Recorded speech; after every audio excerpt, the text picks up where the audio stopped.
Mis amados, les contaba el domingo que Efesios fue escrito por el apóstol Pablo, mejor dicho, la carta a Éfeso, y él dice: Pablo escribe: gracia y paz a vosotros, bendito sea el Dios y Padre que nos bendijo con toda bendición.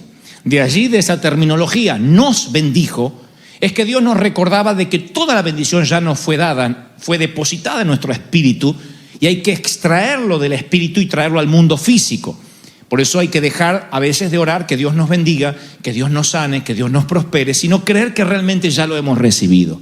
Ahora bien, en esta segunda parte, el Señor me mostraba otro fragmento de la carta de Pablo a Éfeso, Efesios 2:7. Pablo dice: para mostrar en los siglos venideros las abundantes riquezas de su gracia en su bondad para con nosotros en Cristo Jesús. Porque por gracia, presten atención, o prestemos atención, porque por gracia sois salvos por medio de la fe. Por gracia sois salvos por medio de la fe. Y esto no es de ustedes, porque es don de Dios, no por obras, para que nadie se gloríe. Es un pasaje muy familiar, pero muy poderoso. De allí es que quiero trazar como el fundamento para esta revelación que Dios nos va a seguir dando esta mañana. ¿Están dispuestos? ¿Están listos para recibirlo? Es un pasaje familiar pero poderoso. Y si no lo leemos detenidamente, no recibimos el beneficio completo de lo que Pablo está diciendo acá.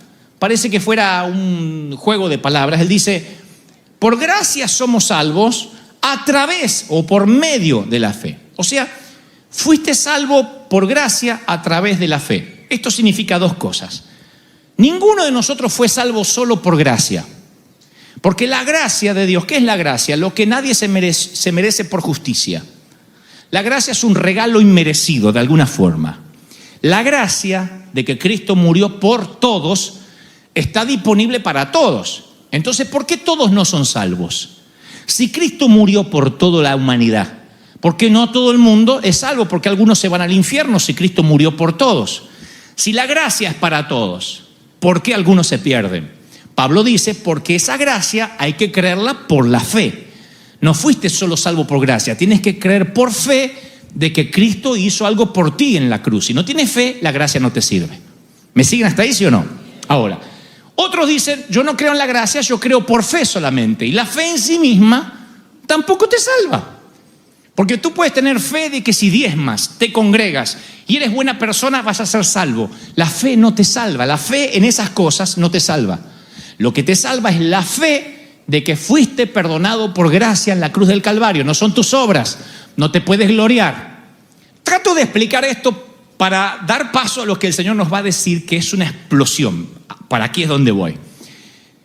Estuve leyendo, no me acuerdo cuando lo estudiaba en el high school, pero estuve leyendo acerca del sodio y el cloruro.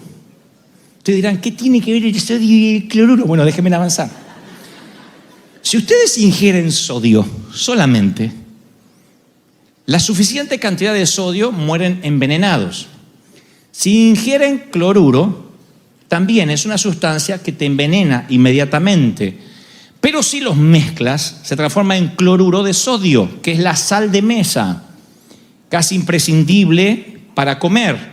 La gracia en sí misma es venenosa. Cuando te congregas en una iglesia donde solo se habla de gracia y no hay fe, cuando solo se habla de gracia, Cristo lo hizo todo, no importa cómo vivas, porque solo es gracia, es veneno para la gente.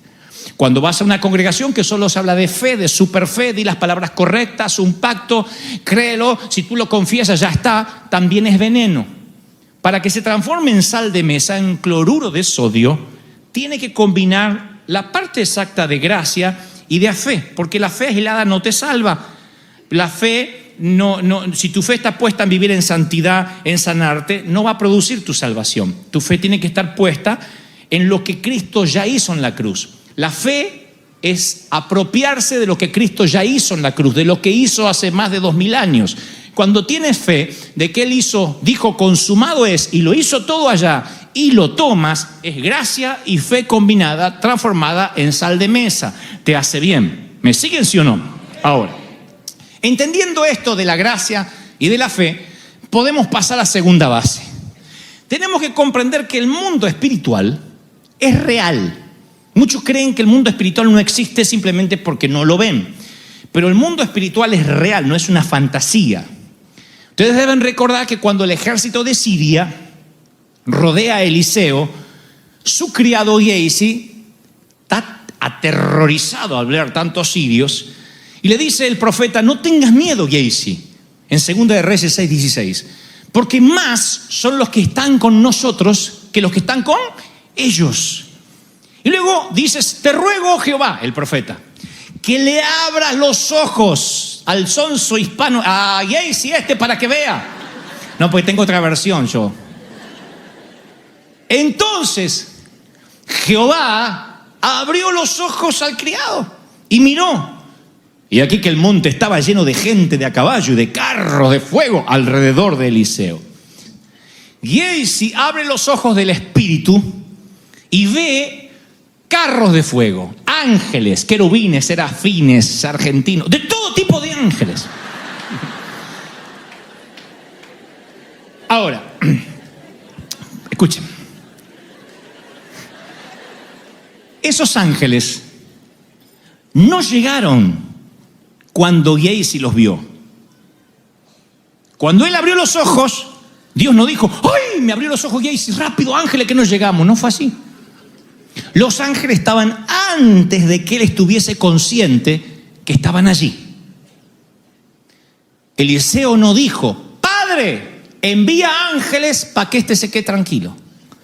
Dijo: ábrele los ojos para que vea este sonso, que mayor son los que ya están con nosotros que los que están en contra. Noten otra vez la ecuación. ¿Quién no ve los ángeles? Gehazi. Pero el poder está allí. La unción está allí. Solamente que Gehazi no encendió la luz de su sala. Y él está preocupado porque cuando no enciende la luz de tu sala, dices cosas como: hay oscuridad, voy a chocar, me voy a lastimar, no veo nada, los sirios nos van a matar. Entonces Eliseo lo que hace es: enciende tu luz. Si enciende la luz, podrás ver que mayor son los que están con nosotros. Ahora, tampoco la Biblia dice que Eliseo tenía los ojos espirituales abiertos. No hay indicios que Eliseo los estaba viendo. ¿Por qué Eliseo tal vez no los estaba viendo? Quizás porque no lo necesitaba. Porque cuando tú estás consciente que hay energía en la planta generadora, no llamas todos los días: hay energía porque voy a prender la luz. Me aseguran que hay energía.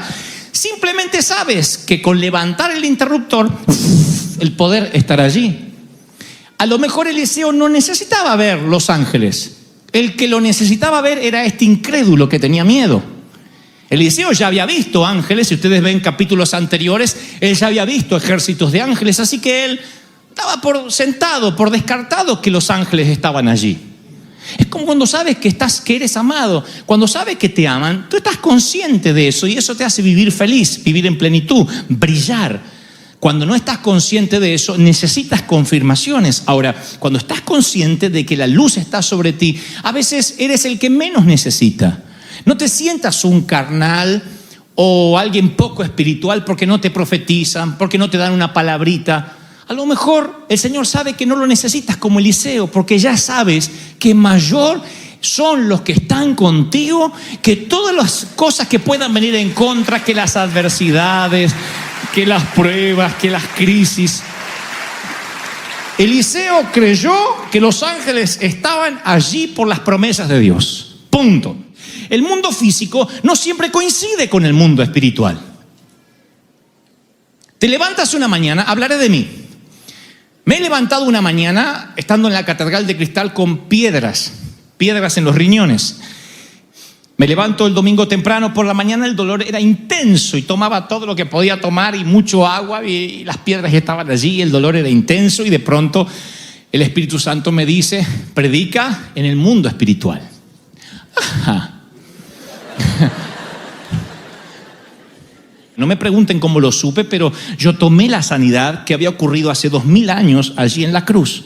Así que pasé a predicar y mientras que predicaba no hubo dolor. yo dije, Señor, méteme en el mundo espiritual, yo quiero saber que estoy sano, y fui completamente sano. Yo no tuve respiro toda la noche, yo no dormía noches enteras ni días enteros anteriores a ese, pero estaba allí y de pronto entendí que si yo lograba vivir en el mundo espiritual, ¿cómo se logra vivir en el mundo espiritual? No estando en trance, con los ojos hacia arriba diciendo, no me hables que estoy en el mundo espiritual. Eso es haber tomado 2 tequilas, 2 caballitos, eso es diferente. El mundo espiritual es creer lo que Dios ya hizo, aunque no coincida con el mundo físico, aunque todavía te siga doliendo. No es una confesión positiva, ni fe en la fe. Diré esto otra vez, es creerlo hasta que se genera un puente entre el mundo espiritual y el mundo natural, y la fe es ese puente para que el milagro realmente ocurra y sea sano de una vez para siempre en el mundo físico. ¿Tiene sentido lo que digo? ¿Me siguen, sí o no? Esperen, les daré otro ejemplo. Miren, Daniel, el profeta, habla exactamente de lo que ocurre en el mundo espiritual. Dice Daniel, en Daniel 9:3, y volví mi rostro a Dios. Daniel está pasando una crisis muy grande debido a Israel, debido a que Israel está pasando una de las crisis más serias, su nación, de la humanidad. Dice, y volví mi rostro a Dios, buscándole en oración, en ruego, en ayuno, cilicio, ceniza, y oré a Jehová mi Dios e hice confesión. Y le dije, Señor, hemos pecado. Ahora estoy leyendo el versículo 9. Y le dije, Señor, ten compasión. Traspasamos tu ley. Ahora leo el versículo 15. Señor, sacaste al pueblo de la tierra, vuélvenos. Él ora durante 19 versículos. Y yo me tomé el tiempo de leer en voz alta, tratando de actuar como Daniel pudo haber orado, no leyendo en el año primero de Rey Asurio, no así, sino que lo hice como si Daniel estuviese orando. Y oré a Jehová mi Dios e hice esta confesión. Hemos orado. Perversamente hemos sido rebeldes. Nos hemos apartado de los mandamientos. No hemos obedecido a los siervos. Así estaba en casa ya. Para ver cuánto duraba la oración. 3 minutos. Lo que dura un tema musical. 3 minutos. Una oración que le dura 3 minutos. 19 versículos, 3 minutos. En el versículo 20, Daniel dice, estaba aún orando cuando el varón Gabriel, vino un ángel, vino volando con presteza a la tarde y me hizo entender y me dijo, Daniel, ahora he salido para darte sabiduría y entendimiento. Y sigue hablando el ángel. Escuchen, porque les va a cambiar la cabeza. Mire, al principio de tu oración, dice una versión, apenas empezaste tus ruegos, me fue dada la orden, dice el ángel. ¿Quién le da órdenes a los ángeles? Y yo he venido para hablarte, porque tú eres muy amado. Estoy hablando ahora, Daniel 9:23. Entiende lo que te diré y la visión. El ángel se tardó 3 minutos. Ustedes dirán, ¿y por qué? Desde la orden de Dios hasta que el ángel bajó, 3 minutos. No sé, tal vez Gabriel tenía que empacar. Quizás estaba en otra misión al otro lado del universo y tardó 3 minutos en cubrir 100 billones de años luz. No sé, traté de pensar ayer por qué el ángel dice, Dios me dio la orden apenas empezaste a orar. ¿Por qué tardó 3 minutos el ángel? He tratado de preguntarle al Señor, he buscado en concordancias, en libros y no encuentro. Nadie se puso a analizar por qué Dios le dio la orden apenas, dice el ángel, apenas comenzaste a orar. Me fue dada la orden. Yo le hubiese dicho, ¿y por qué tardaste? Me dejaste orar 19 versículos. No lo sé. Aún así, unos capítulos más tarde, Daniel vuelve a orar. Y dice, es el mismo Daniel, es el mismo Dios. Y dice, en aquellos días, ahora estoy en el capítulo 10, un capítulo más tarde. Yo, Daniel, estuve afligido por 3 semanas. Ya no son 3 minutos, son 3 semanas, son 21 días. Yo no comí manjar delicado, no entró en mi boca carne ni vino, ni me ungí con ungüento, hasta que se cumplieron 3 semanas. El tipo ahora está orando 3 semanas. Mi pregunta al Señor fue, ¿por qué si la primera respuesta tardó 3 minutos? ¿Por qué ahora tarda 3 semanas? La pregunta de Daniel es la que te estás haciendo. Y entonces, ¿por qué no viniste en el primer minuto o tardaste 3 minutos? Y le dice, porque había oposición demoníaca. Dice, el reino de Persia, el príncipe del reino de Persia, un poder demoníaco, se me opuso durante 21 días, 3 semanas, pero aquí Miguel, uno de los principales príncipes, otro ángel, vino para ayudarme. Daniel 10:13. El ángel es como le corre un velo, le abre el mundo espiritual y le dice, ¿sabe por qué tardé 3 semanas? Porque había una guerra cósmica. Dios actuó inmediatamente en las 2 ocasiones. En las 2 ocasiones Dios no fue la variable, Dios permaneció constante, no tardó primero 3 minutos y en la segunda ocasión tardó 3 semanas. La provisión siempre está allí. La energía eléctrica nunca deja de transmitir, las ondas siempre están transmitiendo. ¿Estamos hasta ahí, sí o no? Siempre, siempre. Solamente que hay veces que hay cosas que impiden que lo que Él ya hizo en la cruz en el mundo espiritual vengan al mundo físico. A veces hay trabas que impiden que lo que ocurrió en el mundo espiritual venga al mundo físico. Aquí tú estás diciendo, por eso es que no recibo sanidad. Ahora entró en la ecuación otro personaje, el diablo. Ay, Dios tenía razón, era el diablo, no era mi marido, era el diablo. Ahora estás diciendo, ok, entiendo, sé lo que estás diciendo, pastor, que a veces me tengo que armar de paciencia porque el diablo es más poderoso y se mete en el medio y me para la bendición. ¡No! No es lo que te trato de decir. Sería una locura que ahora tuviéramos que terminar el mensaje dándole la gloria al diablo. Entonces, debes entender un par de cosas más. Primero, necesitas entender esto, por favor, junto conmigo. El diablo es uno solo. No hay 2 diablos. No hay 3 diablos. No hay 4 diablos, aunque te hayas casado 4 veces. Hay un solo diablo.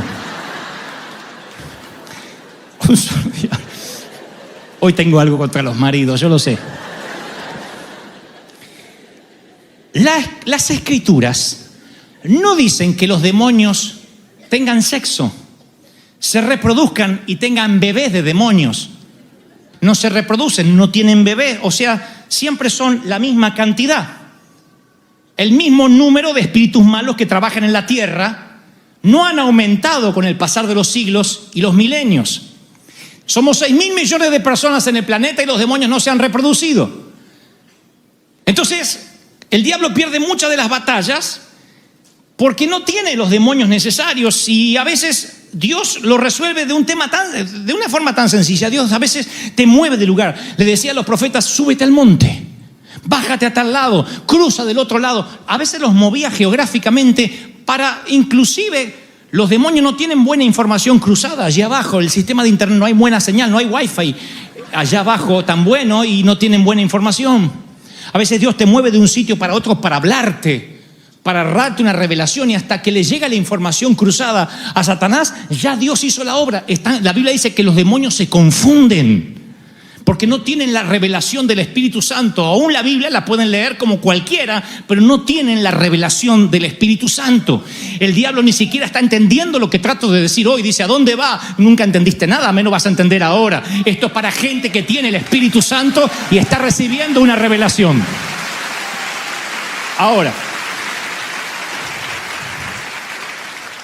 cuando los cristianos ven que la respuesta se tarda, que esta vez Dios no tardó 3 minutos, sino 3 semanas, 3 meses, 3 años, 30 años, creen que Dios es el que no responde.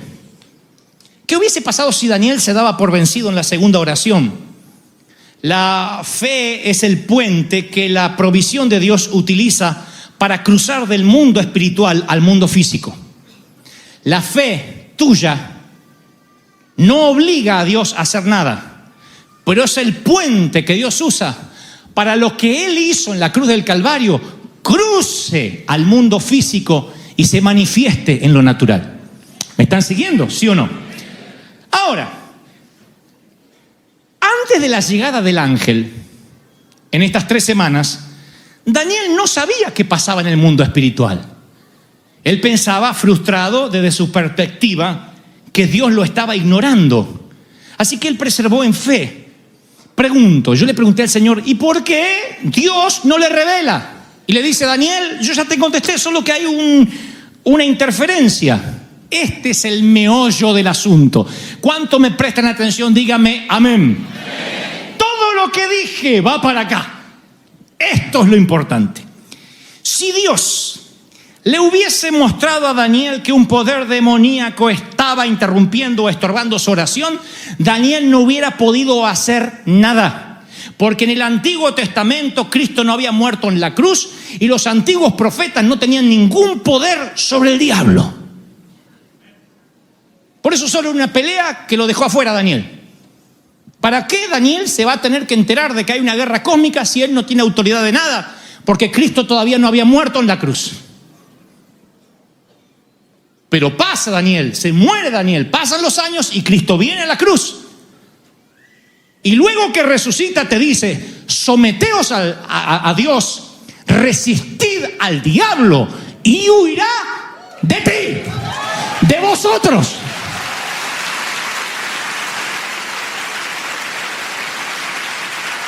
Oigan, así como no le puedes pedir a Dios que te mueva la montaña, sino que le tienes que hablar a la montaña que se mueva en el nombre de Dios, Dios no puede reprender al diablo por ti porque te dio la autoridad a ti.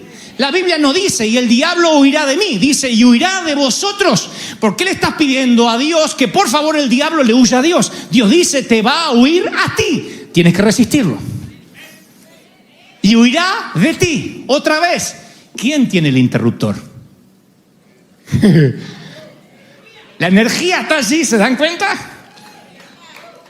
Tú no puedes decir, bueno, me está pasando como Daniel en la segunda parte, las 3 semanas, tu abuela, porque tú puedes hacer que se destrabe la oración porque la autoridad te ha sido dada. ¡Aleluya! ¡Wow!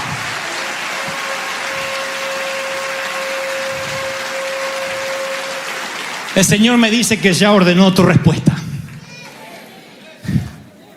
El puente para que eso pase del mundo espiritual al mundo físico es tu fe. Muchos esta semana pasada entendieron este mensaje, salieron y le hablaron a la montaña, quítate, y porque lo dijeron y no dudaron en su corazón, la montaña de deuda, de enfermedad, se movió. Otros dicen, no, a mí todavía Dios no me contesta. Es una falacia. Es una doctrina falsa decir Dios no contesta, porque desde el primer momento que tú tomas lo que ya se acordó en la cruz, Dios ya contestó. Y no cuando te pones a orar, cuando murió en la cruz del Calvario, ya te contestó. Ya lo hizo. ¿Y por qué no lo estoy viviendo? Porque hay oposición demoníaca. ¿Y por qué Dios no quita al diablo? Porque Él te dio la autoridad a ti. Él dijo, está tan vencido, yo ya lo vencí en la cruz del Calvario, no lo puedo volver a vencer. No lo puedo rematar, ya está. No está herido, está muerto. Yo ya lo vencí, consumado es. No dijo, el diablo quedará todavía dando algunos golpes y algunos zarpazos y tendré que volver a aparecer de tanto en tanto. Él dijo, no, todo fue cumplido, consumado es. Y cuando Él lo hizo y tomó las llaves de la vida y la muerte, las llaves del Hades, y venció al infierno, Él te dio las llaves a ti y te dice, úsalo. Entonces tú dices, Dios no me responde, ¿por qué sigo enfermo? Porque hay oposición demoníaca. Esa oposición viene en forma de, oh no, tú te vas a morir. Oh no, eso está en la sangre. Oh no, tu familia murió, tú te vas a morir. Miren, mi familia, los Gebel, han muerto 2 de mis hermanos de infartos masivos. Mis padres tuvieron 3 infartos, cada uno de ellos. Y cada vez que me ve mi médico de cabecera me dice, wow, eres una bomba de tiempo. Tú tienes mucho. Cuando yo pongo los antecedentes, porque no puedo mentir, allí aparece cáncer de mi mamá, aparece los infartos de ellos, mis 2 hermanos muertos. Así que yo no puedo decir, Señor, quita el demonio de ahí, me voy a morir. Tomo la autoridad y digo, en la cruz del Calvario dice que aunque los padres coman las uvas agrias, los hijos no heredarán la dentera. Que Dios corta toda maldición. Que lo que ha pasado con tus padres, con tus abuelos, es cortado en el nombre del Señor. ¿Están recibiendo esto, sí o no? Entonces, el historial médico puede estar allí porque no puedes mentir, pero en el historial, en el mundo espiritual, cuando Dios dice, abro tus ojos, Dante, Él muestra que hay salud en mí porque me la dio en la cruz del Calvario. Y cada vez que Satanás viene a oponerse, yo tomo la autoridad y le digo, Satanás, vete que se me enfría la pizza. Yo le doy la autoridad, yo tengo la autoridad y yo lo echo fuera. No le estoy pidiendo a Dios que me lo quite. Y cuando tú le dices, quita Dios al diablo de mí, Dios simplemente hace silencio. Él no va a quitar a un diablo que ya venció. Él dice, lee la Biblia otra vez. Quítalo, léelo. Quítalo, cabezón, léelo. He aquí os es dada toda potestad. Si tomaras cosas mortíferas, no te hará daño. Eso incluye la comida de la madre de tu esposa. Sobre los enfermos pondré las manos y sanarán. Ni siquiera ores. Pon las manos y sanarán. Echará fuera demonios. He aquí poder está sobre ti, iglesia. ¡Aleluya! ¡Wow! Diga, Señor, eso viene, eso está. Ese poder, esa autoridad está sobre mí. Es un río que no se detendrá jamás.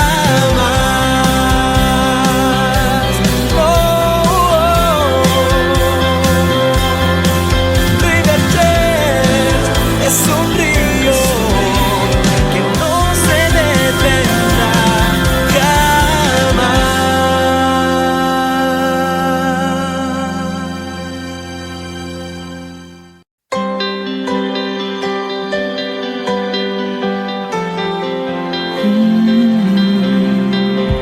Viento de alguna otra parte, es un río que no se detiene. El avivamiento en calle Broadway. River Jet es un río que no se detendrá jamás. El Señor me hablaba ayer y me recordaba que somos tripartitos.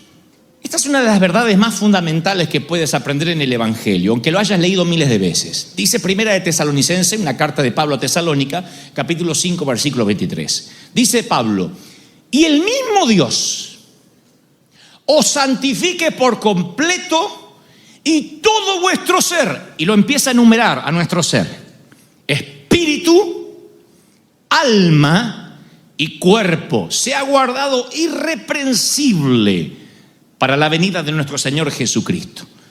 De allí es que nosotros, por ejemplo, tenemos base bíblica para decir somos compuestos en tres partes. No cabeza, tórax y abdomen. Somos compuestos en alma, espíritu y cuerpo. Todos somos conscientes que tenemos un cuerpo. Sabemos desde que nacemos si somos varón o somos hembra, somos altos o somos bajos, somos gordos o somos delgados, narigones o con dos agujeritos decorativos. Todo el mundo sabe eso. Si pongo mi mano sobre tu hombro, tú sabes que te toqué. Tú sabes, tú sientes, me tocaste. O si te doy la mano, tú dices, me tocaste. También puedo tocar tu alma, aunque no toque tu cuerpo en lo físico. O sea, yo puedo constantemente estar en contacto con tu alma porque puedo herirte con palabras y puedo causarte dolor. O puedo alentarte y hacer que tu adrenalina suba. Así que yo puedo tener contacto con tu alma, yo o cualquier otra persona. Y si haces un inventario mental, tu cuerpo puede decirte cómo se siente. Por ejemplo, tu cuerpo te dice si estás cansado, si estás luchando con una gripa, si te duele la cabeza. Tu cuerpo te proporciona tal información. El cuerpo nos proporciona de manera directa, a través de la mente, nos dice si estamos cansados, si nos duele algo. También puedes revisar tu alma. y ver cómo te sientes cada mañana, es fácil saber si estás feliz, si eres infeliz, si estás herido, si estás dolido, si estás agotado, si estás muy enojado, si estás atemorizado, deprimido, si estás enamorado. Tu alma te lo dice. Dice, a ver cómo estoy. Este es mi estado anímico, tiene que ver con el alma, con los sentimientos. Así que puedes acceder al alma tú mismo, y cualquier otra persona también puede acceder a tu alma. Si te enamora, accede a tu alma. Si te lastima, accede a tu alma. Si accede a tus sentimientos, está accediendo a tu alma. Cualquier persona puede llegar a tu alma y herirte. Y cualquier persona puede llegar a tu cuerpo, tocarte, acariciarte, besarte, golpearte. Pero no hay un camino para llegar al espíritu. Nadie puede llegar a tu espíritu a menos que sea de una forma sobrenatural. O sea, hay dos partes de tu cuerpo que cualquiera o tú mismo puedes llegar, pero no al espíritu. No se puede acceder por ningún camino natural. Jesús dijo en Juan 3:6, lo que es nacido de la carne, carne es. Y lo que es nacido del espíritu, espíritu es. O sea, tú no puedes contactar a tu espíritu a través de tu cuerpo físico o a través de las emociones. Esto encierra uno de los grandes problemas de la vida cristiana. Porque al comprender que tenemos un espíritu, no necesariamente tenemos que sentirlo para saber qué es real lo que está pasando en el espíritu. Y la gente dice, yo fui a la iglesia y no sentí nada. ¿Quién dijo que para llegar al espíritu el acceso era a través del alma? ¿Quién dijo que era a través del cuerpo? Hay gente que dice, yo fui a la iglesia y no me caí. No temblé como la hermana que tenía al lado. ¿Quién dijo? A veces lo que pasa en el espíritu involucra las tres partes. Se hace tridimensional. De pronto el toque del Espíritu Santo en el espíritu interno es tan fuerte que afecta tu alma y te emocionas y también el cuerpo. A veces no. Las veces en que yo he estado con algún dolor físico fue cuando Dios más usó mi espíritu para bendecir el espíritu de la gente y mi físico nada tenía que ver con lo que ocurría espiritualmente. Otras veces yo estaba triste o desganado o estaba preocupado. Eso involucra el alma. Sin embargo, el Señor operaba a través de mi espíritu independientemente de lo que yo sentía. El espíritu es algo que tú no puedes tener acceso, insisto, a través del cuerpo o a través del alma. El espíritu no puede ser percibido por medio de las emociones. Así que, sea que lo sintiera o no, Dios siempre me amó. Sea que lo sientas o no lo sientas, te parezca o no te parezca, Dios siempre te ama. Y eso no cambia, no importa lo que sientes, Dios te ama porque es un tema espiritual. ¿Me siguen, sí o no? Si tú quieres ver cómo es tu cuerpo, das un vistazo al espejo. Si quieres ver cómo luce tu espíritu, tienes que ver la palabra y creer lo que la palabra dice. La Biblia es un espejo que te muestra lo que eres, aunque no lo sientes, aunque no te des cuenta. El espíritu es esa parte de ti que ha cambiado completamente, y esta es la revelación que hoy quiero transmitirles para poder pasar a la segunda base de qué es lo que tenemos y no estamos usando, de los privilegios que tenemos y nunca hemos echado mano para que sean parte de nuestra vida milagrosa. Jesús dijo, Dios es espíritu y los que le adoran es espíritu y en verdad es necesario que lo adoren. O sea, el verdadero tú no es como te ves o cómo actúas. Dios te está viendo en el espíritu. El verdadero tú no es ese que miras al espejo. ¿Cómo sé esto? Porque de pronto Pablo le dice a la iglesia de Corintios 5:17, de modo que si alguno está en Cristo, todos conocen o la mayoría, ¿qué pasa? Nueva ¿qué? Criatura, una nueva creación. Es una nueva criatura. Las cosas viejas pasaron y he aquí, ¿cuántas? Todas son hechas nuevas. Ahora, vamos a razonar juntos, porque esto nos va a llevar a una explosión espiritual y nos va a volar a la tapa de los sesos como me la voló ayer por la tarde el Señor. Dice que somos nueva criatura, o sea, aceptamos a Cristo en el corazón y somos nueva criatura. Nacemos de nuevo a través de las aguas bautismales, que es un gran simbolismo. Ahora, si somos nuevos, ¿por qué el cuerpo no cambia? ¿Por qué no hay uno que se bautice como mujer y salga de hombre? Como dijo una vez en la iglesia, cuando no tenía el Señor era travesti, ahora soy una sierva del Señor, dijo.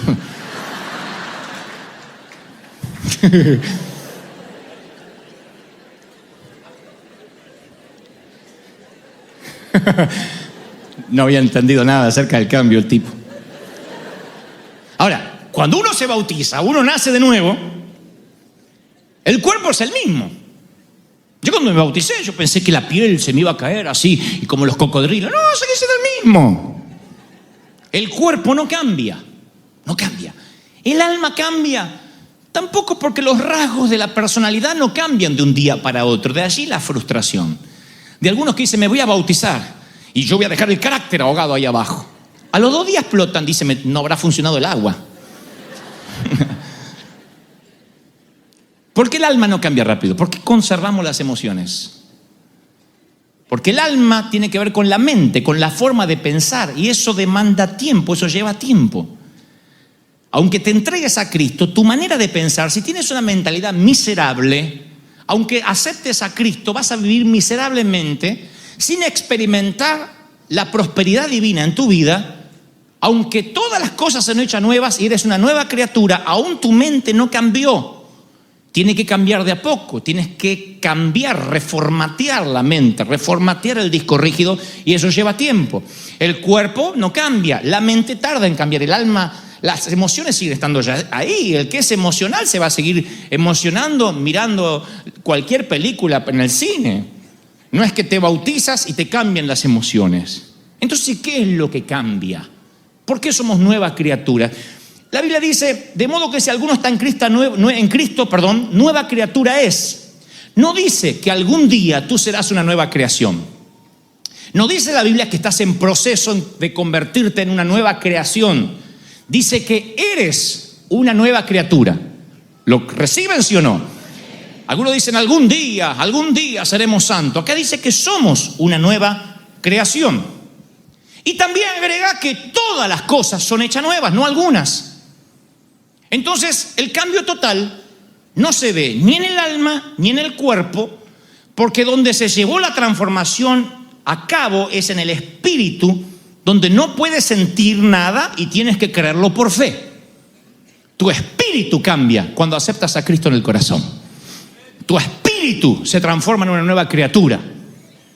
Tu alma va a tardar en cambiar. Tu manera de pensar demanda muchos mensajes, muchos ADN, muchas reuniones de liderazgo, mucho ajustar tuercas, porque tenemos una manera de pensar que arrastramos de nuestro hogar, de nuestra etnia, de nuestra raza, de nuestro apellido, de nuestra sangre. Tu cuerpo no va a cambiar milagrosamente, pero lo que cambia es el espíritu. Y aunque nuestras almas y cuerpos están influenciados por nuestro espíritu, vuelvo a nacer, están en proceso de cambio todavía. Todavía el alma y el cuerpo están en proceso de cambio. Por eso que algunos dicen, si yo me convertí al Señor, ¿por qué todavía lucho con las mismas cosas?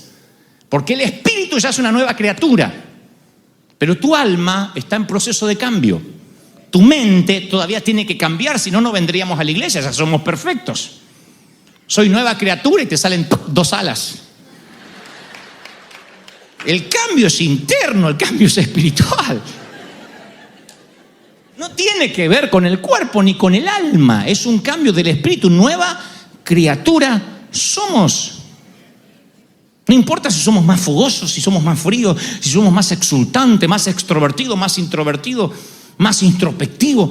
El cambio es interno, es del espíritu, y Dios se relaciona con nosotros no con base en nuestro pecado en la carne, sino se relaciona a través de nuestro espíritu. Ahora, ¿qué es lo que hace que entendamos esto y lo vivamos en plenitud, o no lo comprendamos y digamos, no es así, no es así, no es así? La mente es la compuerta, mi querido. La mente es la compuerta para el espíritu. La mente tiene el poder para liberar u obstruir el paso del poder de Dios en tu vida. La mente, por eso la mente, cambiar la mente, ensanchar el sitio de la mente es lo que más cuesta, es el trabajo duro de un pastor. Cambiar la mentalidad de una cultura, de una generación. Cambiar la cultura es cambiar la mente. La corrupción se enquista de manera tal en nuestros países de América Latina que cambiar esa mente va a costar muchos gobiernos. Porque primero está la corrupción y después está la ley. Primero está la trampa y después está la legalidad. Y cambiar eso no se cambia con un gobierno. Se cambia con años y años de transformar la mente. Dios saca a Israel de la esclavitud de Egipto y los tipos 40 años siendo libres y no se podían sacar la esclavitud de la mente y del corazón. Ellos salieron de Egipto, pero nunca se sacaron a Egipto de adentro. Nunca. 40 años hasta que Dios dijo, ¿sabes qué, Moisés? O los mato todo acá y te doy otro pueblo, o que muera esta generación y que entren los hijos. Que los hijos lo único que conocen es desierto. Porque los demás conocen la esclavitud y 2 por 3 están añorando la cebolla que comían, aún no importándole que tenían que comer la cebolla con grilletes. La mentalidad, aunque seas libre, puedes vivir preso porque la mente te dice que todavía estás tras las rejas. La mente tiene que cambiar. La gente es libre cuando es libre de acá. Si no, vas a ser un préstamo, vas a vivir en Guantánamo el resto de tu vida.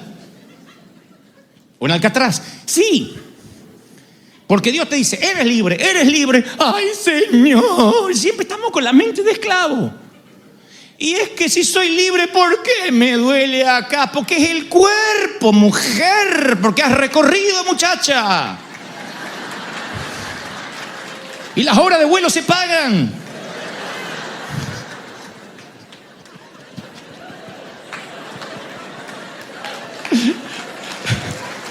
Ilógico.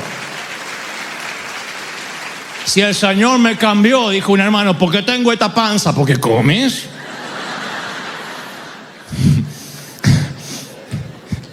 Cierra la boca y vas a ver cómo el cuerpo cambia. Y si me cambió, ¿por qué vivo triste? Porque esa siempre fue tu mentalidad. La mentalidad de la vieja, de mi vieja. Siempre ella fue melancólica, deprimida, triste, novelesca. Siempre. Siempre fue así. Si llueve, todo se va a inundar. Si no llueve, nos vamos a morir secos. Siempre. Es el espíritu el que cambia.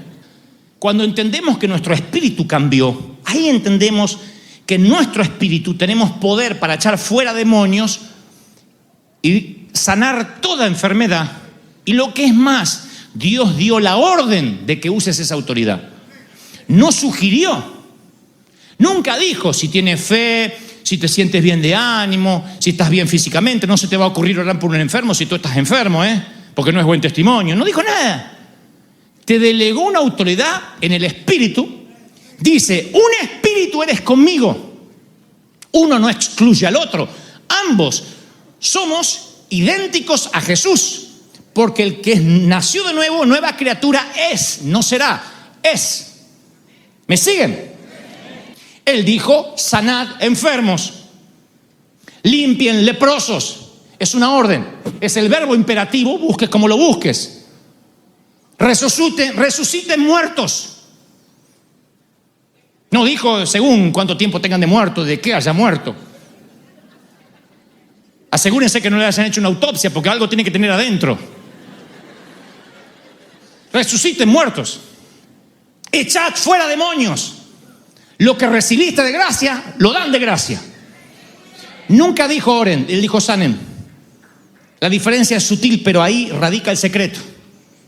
¿Por qué no sanas enfermos? Ay, es que no sé, como que no sentí. Es en el espíritu. No es en el alma. No importa cómo te sientas. Un policía sale a la calle uniformado, pasas una luz roja. El policía, ¿te puede hacer un ticket aunque le duela la cabeza? Porque tiene autoridad delegada. Y si ese policía discutió con la mujer antes de salir de casa, ¿te puede aún hacer el ticket y llevar preso? Dispararte puede. Lo que no le pudo hacer a la mujer te lo va a hacer a ti si no bajas del auto. La mayoría oramos, Señor, no somos nadie, Padre. Sabemos que nosotros no podemos sanar a nadie, pero te rogamos, Padre, si es tu voluntad, sana a este enfermo. De esa manera nos desligamos de toda responsabilidad. Hacemos una oración tibia, si se muere, y bueno, qué sé yo le oré. Voy a la Biblia y dice, el reino de los cielos se ha acercado. Digan eso, sanen enfermos. De allí es que Pedro, sueltito de cuerpo, dice: no tengo plata ni oro, pero lo que tengo te doy en el nombre de Jesús, levántate y anda. No ora, no le pide al Señor. Lo que recibe, lo da en el Espíritu.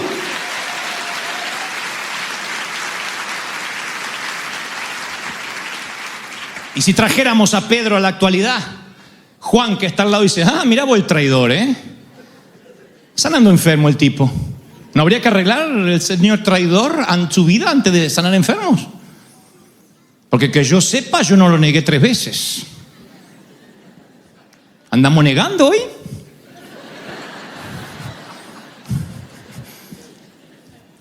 Yo soy la vida y vosotros los pámpanos, dijo Jesús. El que permanece en mí y yo en él, otra vez la simbiosis, otra vez somos uno. ¿Ustedes me están oyendo esta revelación, sí o no? Bueno, sin Jesús soy un don nadie. Por mi propia cuenta yo no puedo sanar un mosquito. Pero cuando mi espíritu nace de nuevo, Dios pone su poder en mi interior, el mismo poder que resucitó a Jesús de los muertos. Y entonces yo no tengo que orar para que ese poder venga. Ya vino en mi espíritu cuando nací de nuevo y fui hecho nueva criatura. Y eso no cambia. Eso no cambia aunque te enojes con tus hijos, aunque discutas con tu cónyuge, aunque te levantes de mal humor, aunque te duelan los callos, aunque se te acalambre acá, aunque te duela la nalga. No cambia. No cambia. Pedro entendió este principio y a pesar de que había traicionado al Señor, que había dudado decenas de veces, él entiende que la autoridad está sobre él. Pedro con Juan le dijo: míranos, al paralítico. El hombre fijó la mirada en ellos. Él dijo: mírame, mírame. Noten que no le dijo: mira a Dios, a mí no me mires, no hay nada para mirar acá, mira allá. Dijo: mírame, mírame, porque de aquí va a fluir el poder que tengo delegado. Mírame. Y el hombre lo mira fijamente, dice, esperando recibir de ellos algo. Y ahí le dice: muchacho, no tengo plata ni oro, pero lo que tengo te doy. En el nombre de Jesús, levántate y anda. Dígame en este pasaje dónde hay una oración. Y alguien dirá: ¿estás predicando que no hay que orar más? No, hay que orar sin cesar, hay que vivir en oración, porque el que se une a Dios, oigan, un espíritu es con él. Fuera de mí, separados, nada podéis hacer. Yo soy la vid y vosotros los pámpanos. Sanad enfermos, limpiad leprosos, resucitad muertos.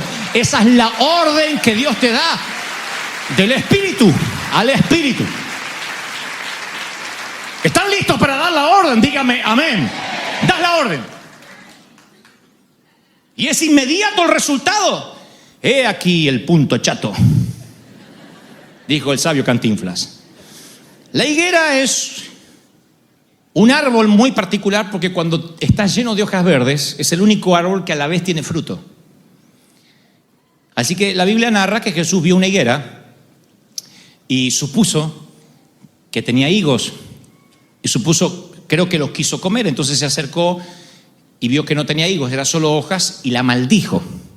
A las 24 horas pasa Jesús allí con sus discípulos y Pedro le indica a Jesús, le dice: mira Jesús, esta es la higuera que maldijiste y hoy se ha secado de raíz. Jesús la maldijo 24 horas antes y tardó un día hasta que esto se hiciera visible. Ten en cuenta esto cuando das la orden. A veces los resultados no se ven de inmediato en nuestros sentidos. Otra vez hablamos del alma y del cuerpo. A veces damos la orden, decimos: en el nombre de Jesús que fui sanado, se me va este dolor. Y queremos que el dolor haga ¡pac!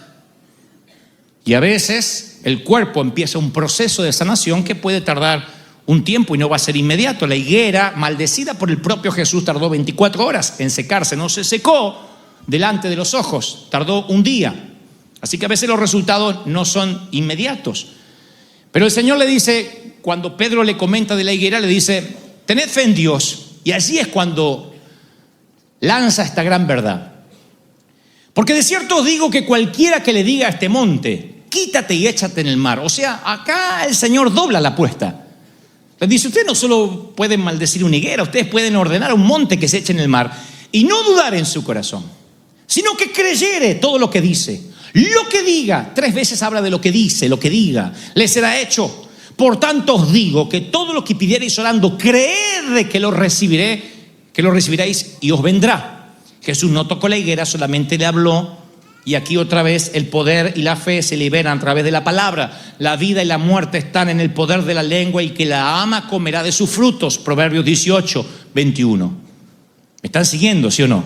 Yo puedo orar por un enfermo, pero también el enfermo tiene que creer. Jesús, siendo Jesús, le decía, ¿crees que puede ser sano? ¿Qué quieres que te haga? Cuando vio incredulidad, salió de la ciudad. Aunque era Jesús, no andaba dando órdenes y el que quería o no quería recibía igual. Tienes que creer. Es una combinación de la persona que quiere recibir el milagro y cree y del que da la orden. Pero si tú crees y el ministro está, ay, no sé, yo no soy nadie, y hago una oración tibia, el milagro no ocurrirá. Tienes que dar la orden. Tienes que decir, yo tengo esa autoridad delegada. Entender esto me abrió la cabeza. Entender esto me hizo dar cuenta que el ministerio no tiene que ver conmigo. Yo toda mi vida me pasé tratando de agradar a Dios y Dios dijo, no me puedes agradar. No hay nada que puedas hacer para agradarme porque eres pecador. Lo único que puedes hacer es ducharte con gracia todas las mañanas. Mi gracia te hace santo. Yo te veo santo, yo veo tu espíritu y un abismo llama a otro abismo, dice la Biblia. El espíritu con el espíritu se conecta. ¿Están recibiendo esto, sí o no? Es fascinante. Cambia nuestra perspectiva. No importa cómo te sientas. De pronto, todas las cosas son hechas nuevas. Si tú lo crees, es poder delegado. Y allí es cuando los pastores se enojan y dicen, no, esto no lo predique con tanta irresponsabilidad porque va a salir cualquiera a orar. ¡Sí! Cualquiera puede orar.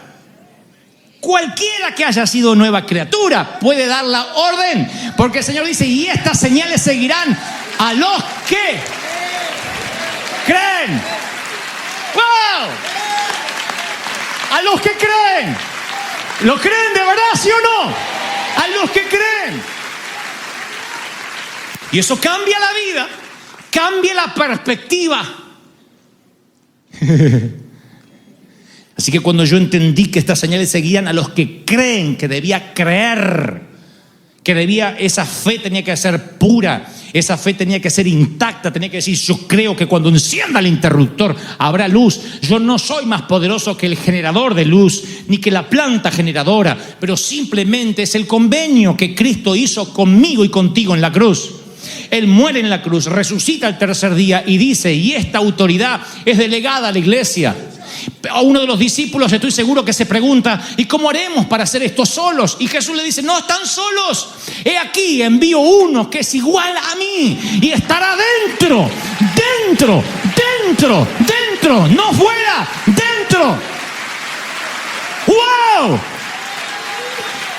Ahora, escuchen esto, tú dices, lo que daría por vivir en los tiempos de Jesús. Tú dices, si viviera en los tiempos de Jesús, yo sé que me animaría. Pero los que vivían en los tiempos de Jesús, de pronto Jesús se ausenta y ellos no pueden reprender a un endemoniado. Y Jesús dice, ¿hasta cuándo voy a estar con ustedes? Generación perversa. Este género de incredulidad no sale sino con oración y ayuno. Si no oran, si no ayunan, nunca sabrán el poder que tienen delegado. En otra ocasión Jesús se tarda en llegar a la barca y ellos sienten que van a naufragar. Y entonces Jesús dice, esto no va a funcionar. Si estoy, tienen poder. Si desaparezco, le agarra el pánico. Estos necesitan un 24/7 Jesús todo el tiempo dentro. Así que les regala en Pentecostés y desde ahí hasta hoy la llenura del Espíritu Santo. El Espíritu Santo hace y se te mete dentro. Cuando eres un espíritu con Él, punto, está dentro. Cuando Satanás te ve, aunque esto parezca una herejía sacada de contexto, cuando el diablo te ve, el único temor que tiene es que tú reconozcas el poder que tienes. Entonces lo que hace es hacerte creer que no tienes autoridad, que tú no eres nadie, porque pecaste, porque te equivocaste, porque hoy gritaste a tu esposo y porque casi ahorcas al mamú de tu hijo. Así que tú no puedes reprender. Tú dile, Satanás, sí, es verdad, casi ahorco al mamut de mi hijo y también de paso a mi esposo hoy. Y es verdad que tengo el carácter podrido porque mi mente tarda en cambiar. Y es verdad que mi alma a veces llora, se contriñe, me dan ganas de matar a los chinitos que van en la ruta y manejan mal. Es verdad, porque todavía no cambié.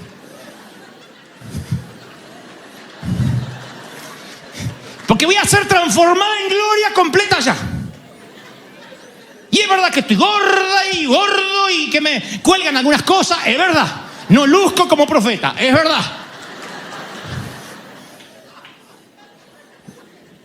Pero desde que acepté a Cristo, el Espíritu Santo está dentro de mi espíritu y te echo fuera. ¡Wow! ¡Aleluya!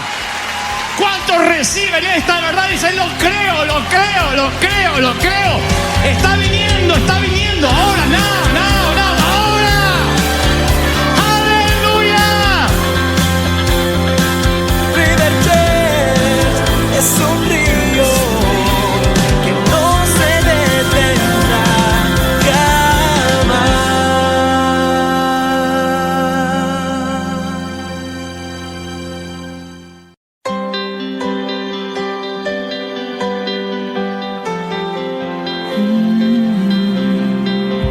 Viento de alguna otra parte, la llama no se apagará. Es un río que no se detiene. El arca por fin está en casa. El rey ha venido a morar. El avivamiento en calle Broadway.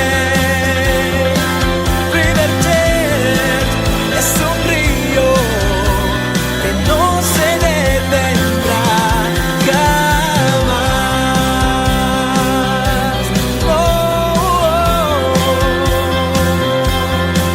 River Church es un río que no se detendrá jamás.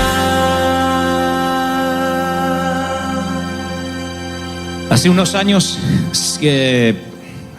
4 años y medio, estábamos en la Catedral de Cristal y yo les contaba respecto a una particularidad que tenía mi padre, que tiene mi padre, que cuando estaban sus nietos alrededor, y yo también, que era pequeño, él hacía la prueba de encender o prender un encendedor y poner los dedos. No es divertido, pero él lo hacía y decía, no me quemo, y ponía las llamas y nosotros subíamos la apuesta con el viejo y decíamos a ver si la llama es más grande y traíamos una llama más grande con un papel y él no sentía el dolor, no sentía el calor. Y recuerdo siempre eso y le pregunto de tanto en tanto al viejo si realmente no sentía el dolor. Dice, no siento nada. Los callos son tan gruesos que me insensibilizaron al dolor y por supuesto la piel. Gente que trabaja en Etiopía o en Somalia dicen que también tienen que encallecer su alma.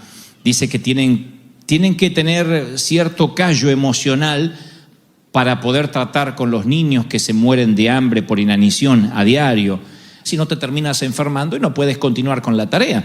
De allí que la constante exposición o contacto con lo profano o con lo sagrado siempre produce callosidad en el corazón humano. Lo peor no son las cosas feas a las cuales uno se tiene que acostumbrar porque dices, bueno, sabes, me toca lidiar con la basura, trabajo de recolector de residuos. O dices, me toca convivir con estos olores porque trabajo con la pintura. Pero ¿qué tal si nos acostumbramos, como digo siempre, a lo sagrado? ¿Qué tal si lo que Dios ha hecho en el año nos parece natural? O lo que es peor, creemos que Dios de algún modo nos lo debía. Y entonces no somos agradecidos y la famosa frase que he mencionado durante todos estos años, lo sagrado se vuelve ¿cómo? Común. Y nos hacemos callos espirituales que son peores que los emocionales.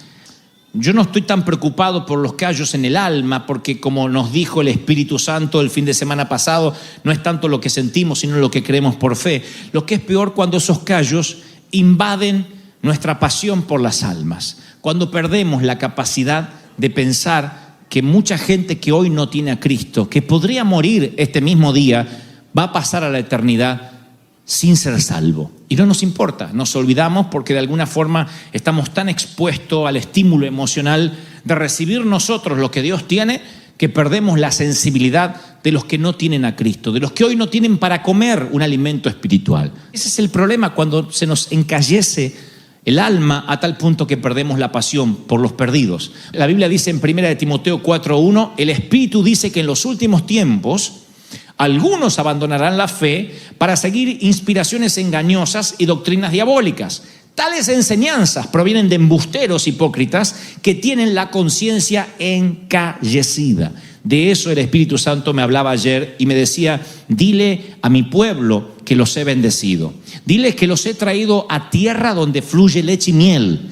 Que después de pasar por el desierto los traje para que sean bendecidos, prósperos, benditos, pero que la condición es que los callos no se hagan en tu alma. La condición es que hay miles de hermanos perdidos, miles de gente que no conocen al Señor.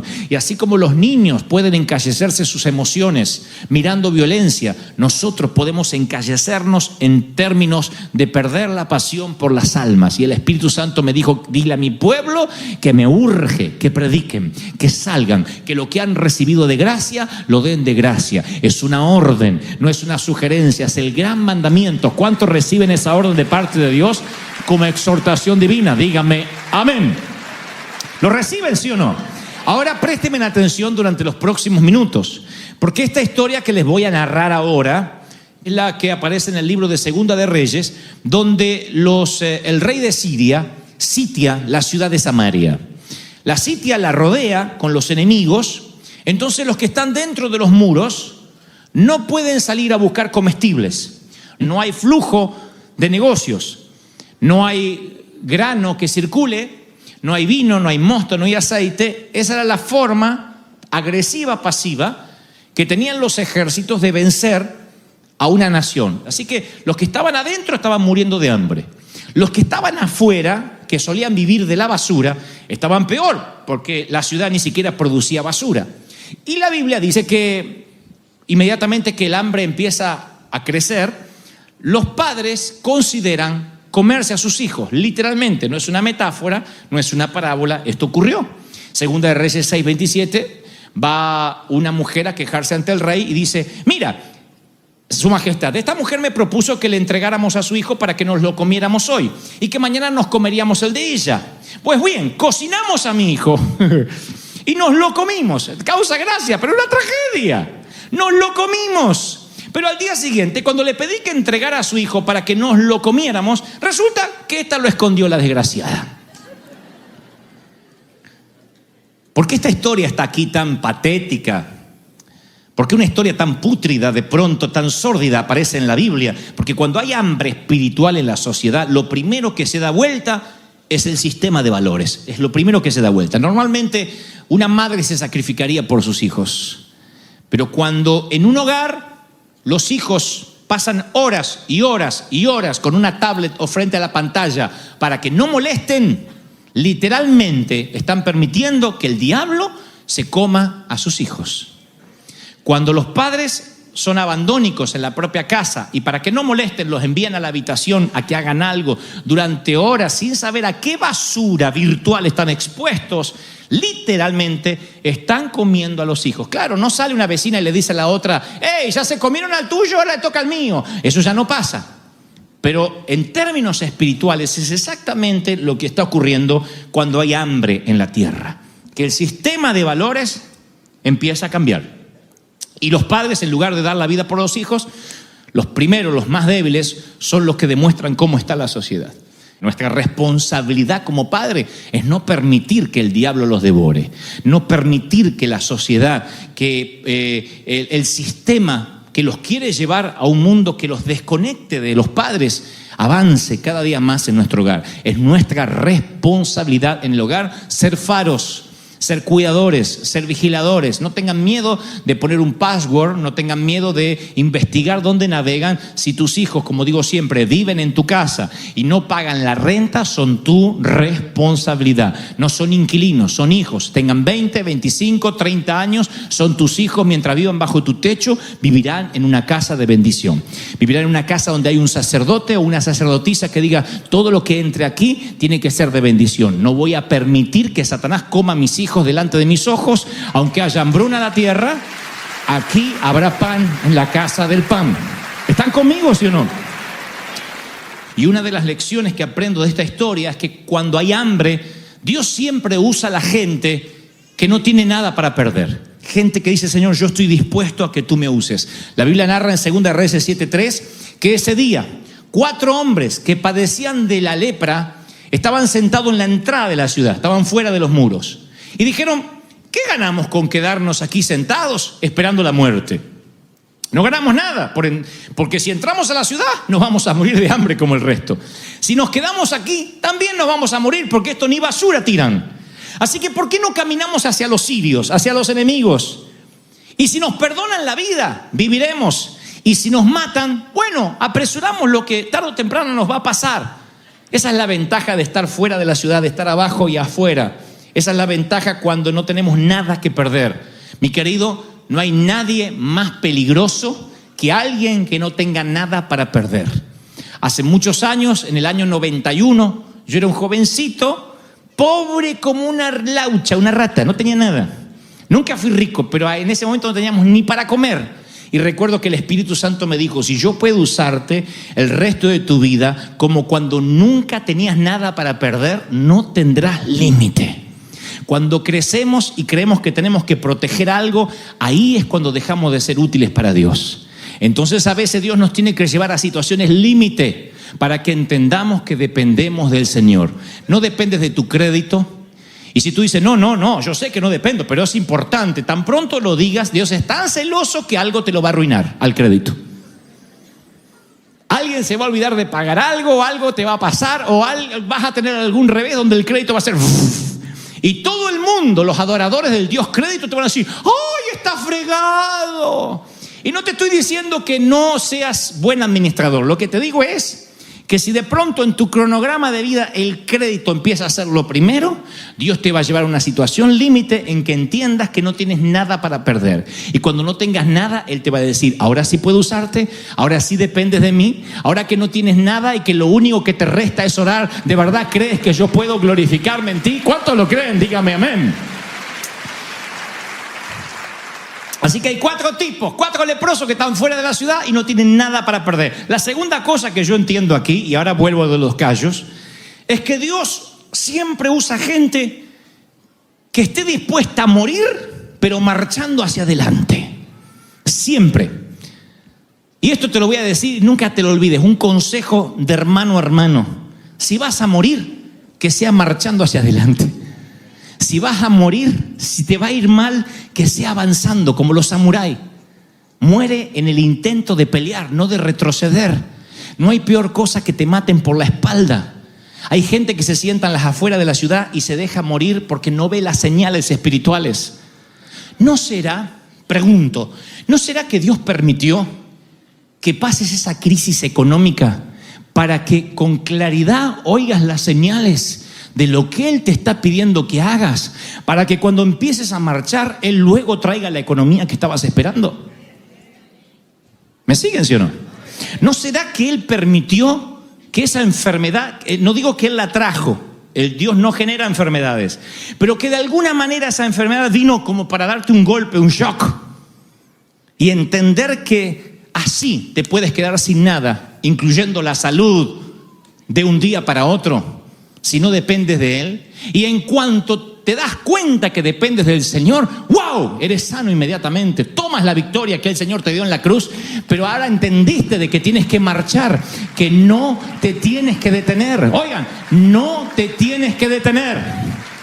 Que el Señor te halle trabajando. ¿Cuántos lo reciben? Dígame amén.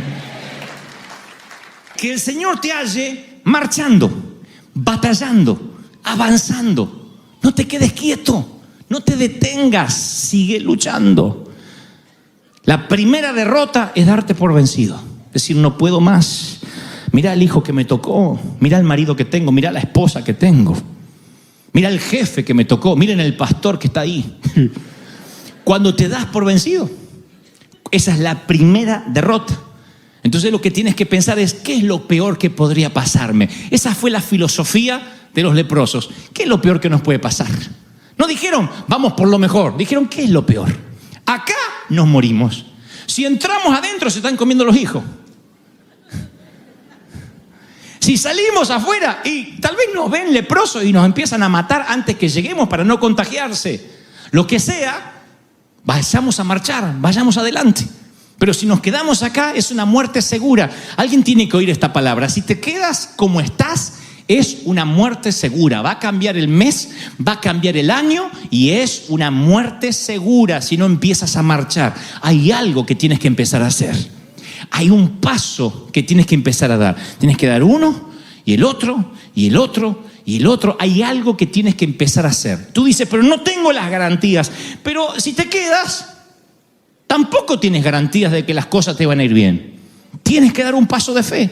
Nada se logra si no corres un riesgo. Nada. Tienes que arriesgarte. Hay gente que no toma decisiones, son los hijos del rigor. O no son ustedes padres, la mayoría conmigo, y no saben que hay hijos que entienden a la primera y hay otros que son hijos del rigor. O a mí solo me tocó hijos que hay que amenazarlos para que hagan las cosas. Todo el mundo junta la ropa, todos juntan sus calzones, todos doblan la ropa, todos se lavan la cara, todos se sacan las lagañas desde chiquitos. O algunos tienen que decir, anda, lavate la cara otra vez, desgraciado. Porque no tocan los jueguitos, ¿sí o no? O no hay padres acá que les confiscan las tablets para que hagan las cosas que tienen que hacer. Porque son los hijos del rigor. Y solo en las situaciones límite entienden, juntaré el calzón. Sí, hijo. La Biblia dice que cuando los leprosos empezaron a caminar, los sirios escucharon como estruendo de muchos carruajes, de caballos, de grandes ejércitos que venían contra ellos. Eran 4. Eran 4 que caminaban así, leprosos, pobrecitos, pero Dios les amplificó los pasos. Cuando das un pequeño paso de obediencia, el Señor siempre lo amplifica, lo hace ver más grande para que el enemigo tenga miedo que hay alguien que ha tomado la autoridad y le ha creído a Dios. ¿Lo reciben, sí o no? Siempre Dios amplifica tus pasos. Solo das un paso y en el infierno se siente ¡buu! Es un talón de oso. Das otro paso ¡buu! Y la sociedad empieza a conmocionarse. Siempre son pequeños pasos, siempre. Yo recuerdo la primera vez que fuimos a rentar un estadio, jovencitos, dimos un paso así de fe, flaquito, y de pronto toda la sociedad conmovida, la prensa. Yo dije, ¿qué pasó? Dios amplificó. No hay mejor agente de prensa que el Espíritu Santo.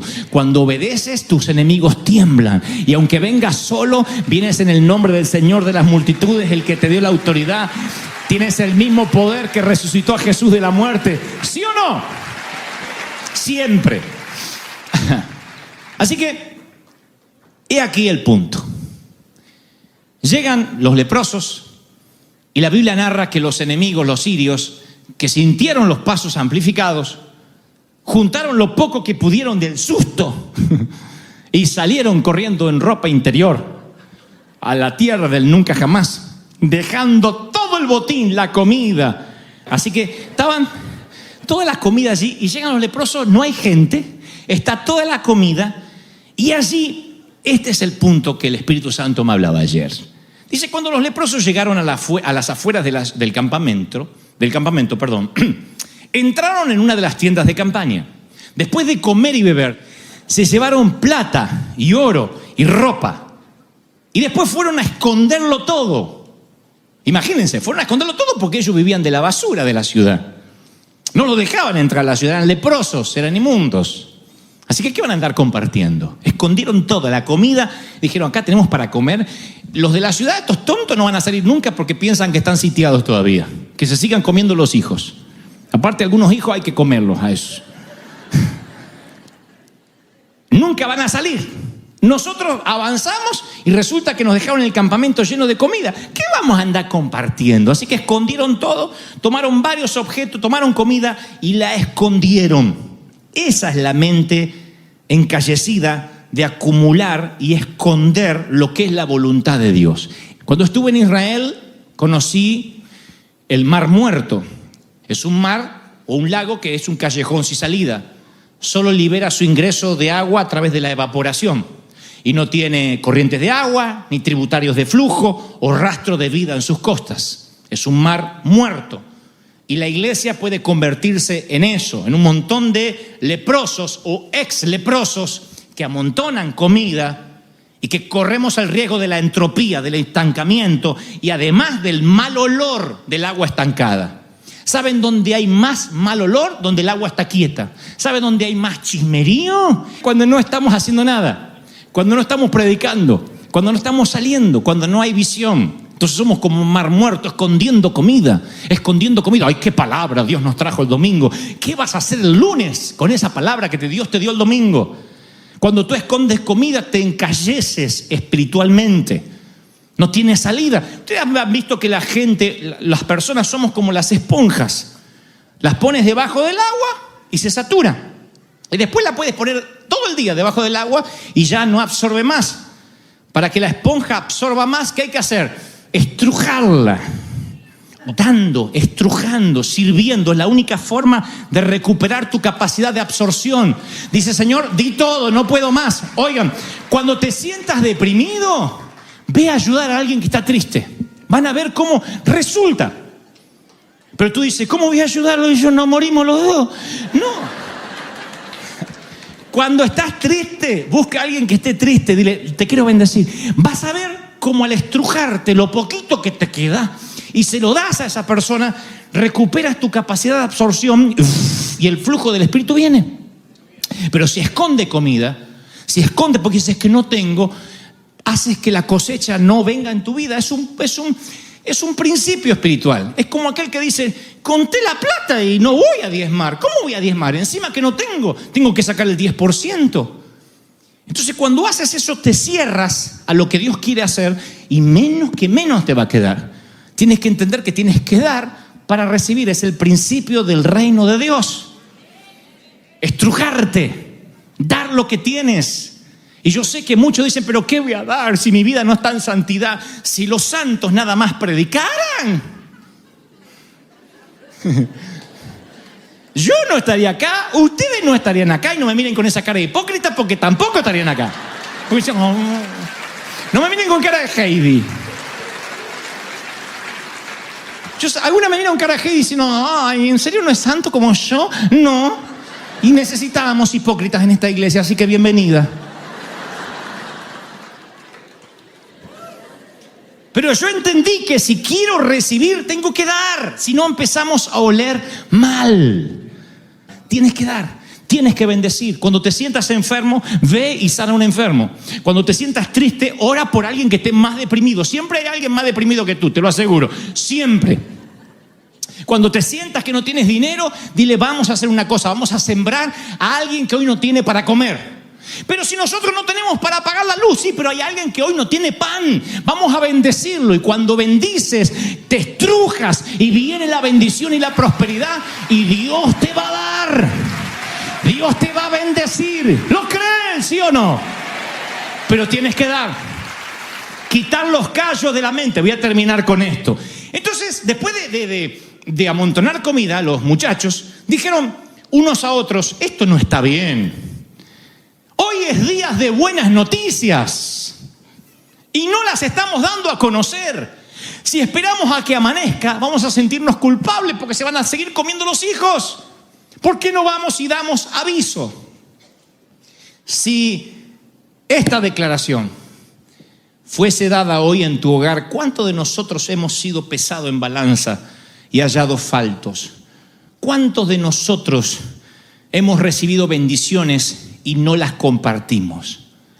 ¿Cuántos de ustedes terminaron un domingo aquí y les ardía el corazón por ir a la casa de alguien que no tiene a Cristo y decirle, ¿sabe qué predicó el pastor? O alguien que está apartado y transmitirle las bendiciones. Porque dicen, no puedo esperar hasta el lunes. Tengo tanto para dar. He recibido tanto. Hoy es días de buenas noticias. ¿Es día de buenas noticias, sí o no?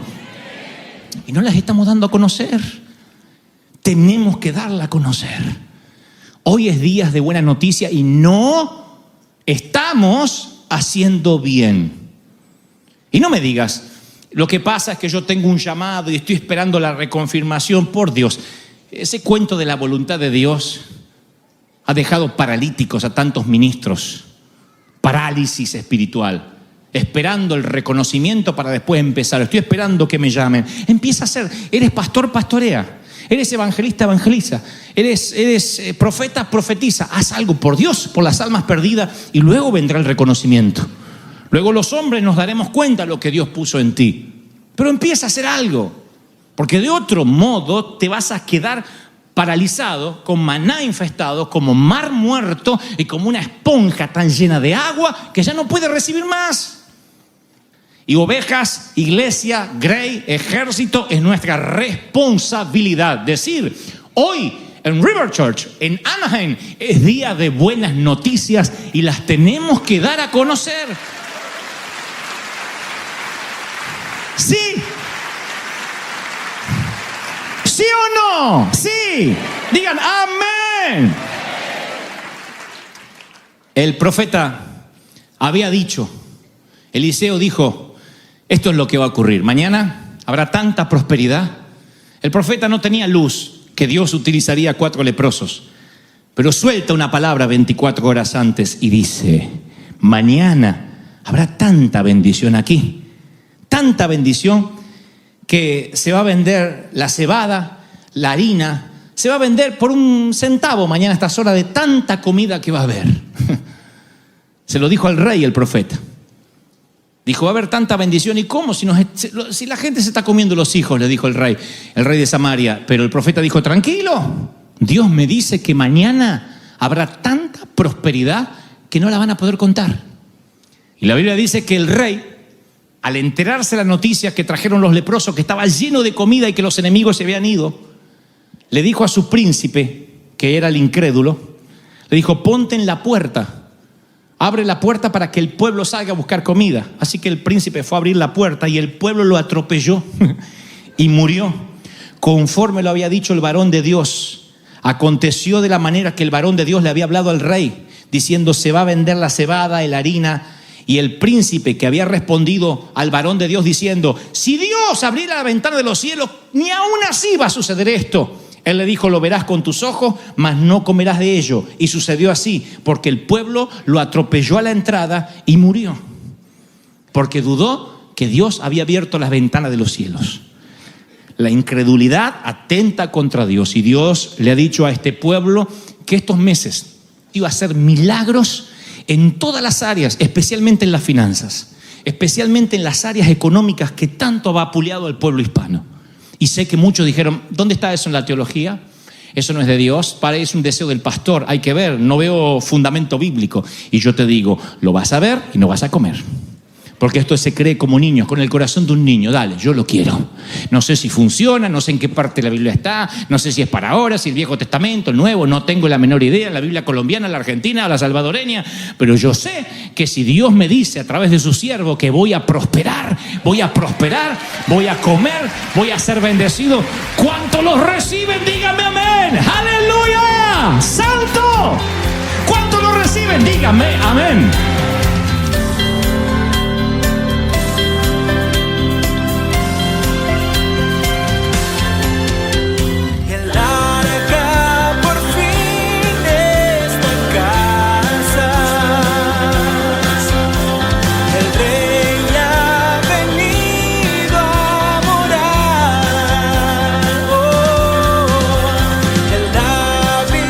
Avivamiento en casa, Broadway.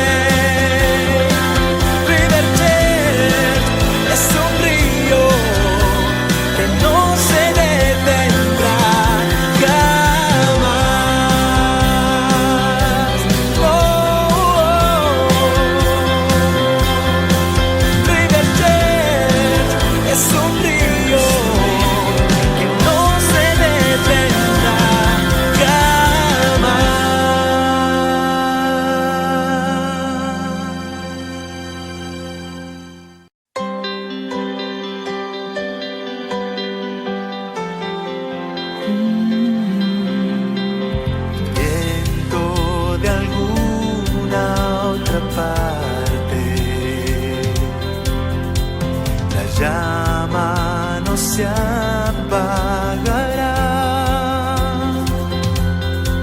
Es un río que no se detiene. El arca por fin está en casa. El rey ha venido a morar. El avivamiento en calle Broadway. River Jet es un río que no se detendrá jamás.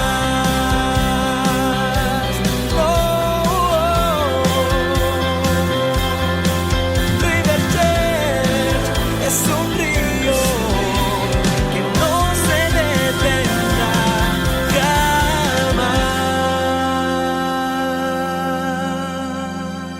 Ustedes saben que los domingos de Palmas, que se suelen celebrar especialmente en la Iglesia Católica, o el Domingo de Ramos, siempre nos remite a un inocente desfile infantil o una representatividad de gente tirando palmas en la entrada triunfal de Jerusalén. Pero antes que Jesús naciese, el gran templo de Israel había sido profanado por poderes extranjeros, y cuando se produce una rebelión de ciertos judíos rebeldes, valga la redundancia, la revolución macabea, ellos toman de vuelta, recuperan por un tiempo el control del templo, y para su rededicación de ese templo usaron ramas de palma. De hecho, las palmas eran un símbolo del nacionalismo judío, y tirar o arrojar palmas en las calles de Jerusalén delante de Roma era como agitar una bandera roja delante de un toro. Yo quiero darles la idea de ubicarnos en tiempo y espacio de qué momento político Jesús estaba viviendo cuando él transita las calles de Jerusalén. Era un momento donde algunos judíos soñaban con una revuelta, soñaban con que Jesús fuera el procurador de esa revuelta terrorista, disidente del sistema. Los judíos, los contemporáneos de Jesús, esperaban un reino ahí, ahora, que alguien viniera a derrocar al César, que Jesús aplaste a Roma, restaure y recupere el templo y coloque un rey propio a Israel. Eso esperaban, que Jesús sea el nuevo rey o que ponga otro rey, pero que él sea una suerte de revolucionario. Y ya había un reino, pero era Roma, era el reino conocido de la época. Se decía que el César era divino, que tenía poderes especiales. Las monedas romanas tenían acuñada la imagen del César. La inscripción decía Divi Filius, que significa hijo de Dios. Estaba la carita del César y decía hijo de Dios. Y de hecho un israelita consagrado no llevaba nunca esa moneda encima, porque violaba el mandamiento de no tener imágenes forjadas ajenas a Dios. Así que los que estaban consagrados no podían usar esas monedas. De hecho, Herodes puso de sumo sacerdote a un colaboracionista, a alguien que colaboraba con el gobierno, y él guardaba la llave del lugar santísimo, y una vez al año el sumo sacerdote tenía que pedírsela a Roma la llave para que lo dejara pasar. O sea que Herodes trató de poner bajo llave un reino que él no podía gobernar, un reino espiritual que él no entendía, pero aún así puso su pie opresor. Como Roma era el poder político de la época, había tres formas de reaccionar ante esa crisis o ante esa conquista o ante ese gobierno de facto. Tres formas de reaccionar: o revuelta, retirada o integración. Pelearse, escaparse o integrarse al sistema. Eran las únicas tres opciones que tenían los judíos de la época. Los que se rebelaron se les llamaba celotes, eran terroristas del sistema, decidieron rebelarse, querían derrocar a los romanos por la violencia. Los que se retiraron, la Biblia no los menciona, pero los libros históricos de la época sí. Era una comunidad llamada esenios, una comunidad que se retiró a las cuevas, se escapó, y ellos trataban de heredar el reino a través de su pureza. Se guardaban puros, diciendo: si nos guardamos puros, hemos de sobrevivir a Roma. Y el tercer grupo eran los que se integraban, los saduceos, los que actuaban como colaboracionistas, los que cobraban impuestos, los que decían: si no puedes vencerlos, únete a ellos. Y Jesús se mezclaba con todos. Y entre sus discípulos mezclaba a todos los grupos. Porque llama a Simón el celote y le dice, quiero que integres mis filas. Y llama a Mateo, un cobrador de impuestos, y los pone juntos en la misma habitación. Así que está el que colabora, el que se integró con la política del momento, y aquel que está rebelándose contra la política, juntos, por ejemplo, en el mismo discipulado. Y Jesús se metió en problemas con los tres grupos. Así que con los celotes, cierta vez viene un centurión buscando ayuda y él dice, les aseguro que nunca en Israel hallé tanta fe. Y los celotes explotaron cuando Jesús elogió a un soldado romano. Cualquier cosa menos elogiar a un soldado romano. Y es más, el Señor dice, si alguien te obliga a llevar la carga una milla, hablando de los soldados romanos, tienes que llevársela 2. No se la lleves una como obliga la ley, sino 2. Así que la ley permitía que un civil cargara el equipaje militar por una milla, y los celotes se volvían locos con estas declaraciones de Jesús, porque ellos odiaban a Roma, pero Jesús se metía en problema diciendo estas cosas a favor de Roma en cierta forma. Se metió en problemas con los esenios, porque los esenios se guardaban puros y Jesús habló con prostitutas, con gentiles, ignoró las reglas de pureza, y se metió en problemas con los saduceos, los que colaboraban con el gobierno. ¿Cómo se metió en problemas? Con esta frase que les voy a contar ahora, que si no la entendemos bien, vemos a un Jesús pusilánime que no se quiso comprometer mucho. De hecho, esta frase se usa mucho para decir, bueno, tengo un pie acá y otro pie acá. Pero si no entendemos este contexto histórico que les acabo de narrar, no vamos a entender la fuerza de la respuesta de Jesús. Ahora está el tercer grupo, los saduceos. Los esenios son los que se esconden en las cuevas. Los celotes esperan agazapados atacar a Roma. Pero estos son los que están colaborando con el gobierno, diciendo, no podemos contra ellos, vamos a unirnos. Cobran impuestos, trabajan para el César. Y estos saduceos vienen con una pregunta trampa. Maestro, sabemos que eres un hombre íntegro y que enseñas el camino de Dios de acuerdo con la verdad, que no te dejas influir por nadie porque no te fijas en apariencia. Miren cómo, le diríamos en mi país, cómo le soban el lomo a Jesús. A mí cuando me dice, ay pastor, le quiero decir algo a usted que es tan ungido, tan lleno de Dios y parece un ángel y tan joven, parece de 30. Yo sé que me viene la atrás. Siempre. ¿O no? Lo de joven yo sé que es una verdad escritural. La cosa es que ellos vienen y le diría a mi papá, te doran la píldora, le dicen un montón de cosas bonitas. Eres un hombre íntegro, no te dejas influir por nadie, pensando que hacia Jesús de alguna forma lo van a condicionar en la respuesta. Danos tu opinión. ¿Está permitido pagar los impuestos al César o no? Allí Jesús pide una moneda, porque claro, los judíos, los rabinos no podían tener monedas acuñadas con la imagen de alguien que se endilgara a sí mismo ser un dios. Él pide la moneda y ya un tal Judas, no el Iscariote, otro, hizo una revuelta a causa de los impuestos antes de Jesús, cuando era jovencito, y Roma lo crucificó con 2000 de sus seguidores, dejando las cruces como advertencia a los que se negaban a pagar impuestos. Si Jesús decía sí, hay que pagar los impuestos, se declaraba como un saduceo, como un colaboracionista del Estado, como un cobrador de impuestos más. Era como parte de la integración. Si decía sí, hay que pagar impuestos, entonces te define finalmente Jesús. No eres ni celote, ni esenio que te ocultas en las cuevas, eres un colaborador del gobierno de facto, del gobierno dictatorial, de la dictadura que estamos viviendo. Si decía no hay que pagar impuestos, Roma tenía una cruz disponible para él. Así que Jesús responde así. Fíjense cómo le responde a esto que dijeron, Señor, tú sabemos que eres un hombre íntegro, si se le movía la colita de cascabel. Jesús es sutil. Les dice, hipócritas. Es una palabra griega que se asocia con el teatro antiguo. Hoy suena más como insulto, pero los actores antes llevaban una máscara para mostrar el personaje que representaban, y se decía hipócrita a un mismo actor que en un acto podía ser de rey y en el segundo acto hacía de esclavo. Técnicamente hipócrita era hacer dos papeles diferentes. De allí es que se dice hipócrita cuando alguien tiene dos caras. Hipócritas, ¿por qué me tienden trampas? Muéstrame la moneda. Ese es un detalle que les dije recién. Él no tenía esa moneda porque Jesús no creía que el César tenía derecho a que se lo adorara. Jesús no era un saduceo. Y ahí es cuando hace la declaración que iba a cambiar el mundo. Darle al César lo que es de César y a Dios lo que es de Dios.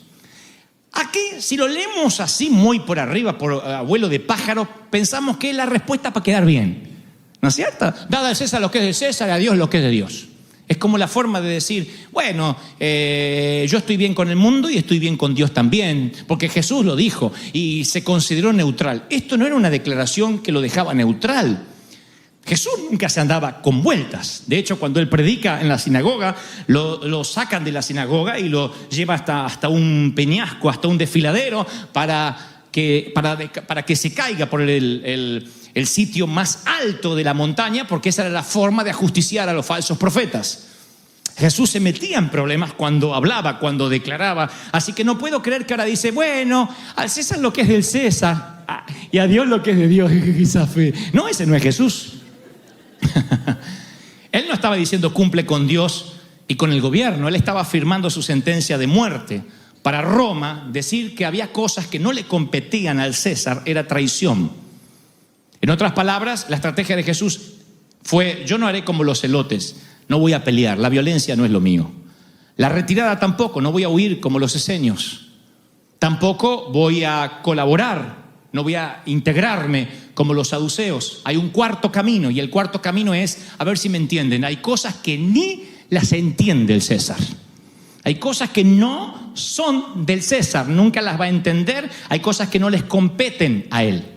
Y esto es el meollo, lo medular, lo que Dios me dijo que te diga esta mañana. Puedes vivir toda una vida, aún sirviendo al Señor o creyendo que lo sirves, y en el sistema en el que te mueves aún es el sistema del César. Cosas que puedes manejar, donde todavía no se incluye el factor Dios. Puede que tú digas, bueno, este año Dios me prosperó porque trabajé mucho, y eso no significa necesariamente que Dios haya intervenido. A lo mejor es un motivo de agradecimiento, que te dio salud, que te dio trabajo, pero no está el factor sobrenatural donde deja a César afuera, donde el sistema natural no puede operar. Como les dije el domingo pasado, somos cuerpo, alma y espíritu. Hay cosas que solo se comprenden, se reciben en el espíritu, que sobrepasan el entendimiento. Por ejemplo, se los voy a poner así vamos bajando a la realidad y cómo esto es utilitario a nuestras vidas. Hablaré un instante sobre los llamamientos. Cada vez que Dios llama a alguien en las Escrituras, los teólogos y los eruditos encuentran un común patrón en todas las historias. Cada vez que Dios llama a alguien, está el factor Dios ahí. O sea, no van a encontrar en la Biblia algo así como Dios me llamó porque grabé un disco, con el mayor respeto que me merecen los que graban discos como nosotros. No encontrarán a alguien que diga, bueno, es obvio que Dios me llamó porque recorrí las naciones. Si tienes dinero, puedes pagarte un avión, recorres naciones, no significa que Dios te haya llamado, aunque prediques o cantes. Otros dicen, bueno, es obvio que Dios me llamó porque mi iglesia es muy grande. Eso no significa que Dios te haya llamado. Hay decenas, hay miles de iglesias grandes en todos los continentes y no significa que el factor sobrenatural esté allí. Pueden ser motivos de agradecimiento, pero no significa, no hablan que el factor Dios haya estado en la ecuación. Cuando el factor está en la ecuación, siempre hay algo sobrenatural que no se puede explicar. Hay cosas que no son del César. Hay cosas que son divinas. Hay cosas que no competen al ámbito horizontal, que son verticales y se creen, se reciben por la fe. ¡Aleluya! Yo veo los llamados en la Biblia y veo que todos los llamados son tareas de alto riesgo. Yo veo, por ejemplo, que nunca Dios se molestaba en las Escrituras en interrumpir la vida de alguien para que realice una tarea sencilla. Lo llama a Moisés en una llama ardiente para que, no le dice, hazte cargo de 20 ovejas más. No, le da una misión casi suicida. Todo Hebreos 11 está dedicado a una serie de encuentros en los que Dios pide tareas de alto riesgo. Cada vez que Dios llama son tareas de alto riesgo. A Noé le dice que construye un arca en el medio del desierto, en medio de las burlas. A Abraham le dice que deje todo lo conocido porque va a ser papá a los 99. A Moisés que desafía a Faraón. Entonces yo veo que todo lo que tiene que ver con factor Dios no tiene que ver con el César. A mí Dios me llamó porque me gusta hablar. Y la tarea de alto riesgo, porque a lo mejor te dejan hablar en casa y te evitas el riesgo. Mi llamado es cantar. Yo no estoy subestimando, no estoy diciendo eso, no son llamados de Dios. Lo que digo es que el llamado verdadero de Dios, que puedes corroborar que estuvo Dios ahí, no tiene que ver con lo que se maneja, con lo que se controla, con el César. Busca en la Biblia, por ejemplo, alguno de estos llamados que haya agradecido. Busca un llamado que diga: ¡ay, qué estupenda, Señor, oportunidad de servirte! Desafiar al faraón. Siempre quise desafiar al faraón. ¡Aleluya! No. Enfrentar a los madianitas, claro. Si hoy justo me levanté y digo: qué gana de enfrentar a los madianitas. Pasar una noche en el foso de leones, por supuesto, Señor. Dormir con la gorda o con el foso, da lo mismo. Estoy acostumbrado a dormir con fieras. ¡Oh! No digas porque lo dormís afuera hoy, ¿Entrar a un horno en llamas? Sí, claro. ¿Cómo no voy a entrar a un horno en llamas? Seguramente a Jesús se le va a ocurrir la genialidad de aparecerse ahí y vamos a estar en las Biblias, seguro. Casarme con una muchacha embarazada, aunque aún es virgen, yo.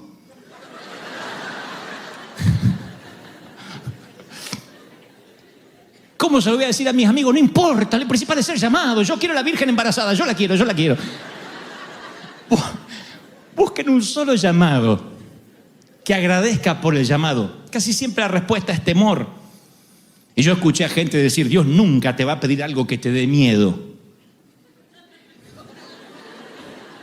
Dios nunca te pedirá algo por encima de tu capacidad. Conozco decenas de siervos que han tenido que lidiar con ministerios por encima de la capacidad. De allí que viene un manto que no tenías antes, con que te da los dones y la capacidad. ¿O quiénes de los pastores nos sentimos capaces antes de ser pastores? ¿Quién? Cuando yo recibo la propuesta para hacerme cargo del timón de la iglesia hispana en la Catedral de Cristal, no crean que dije: sí, yo soy el hombre. A mí me temblaron las patitas como ranita. Quiten esa imagen mental, mis piernas.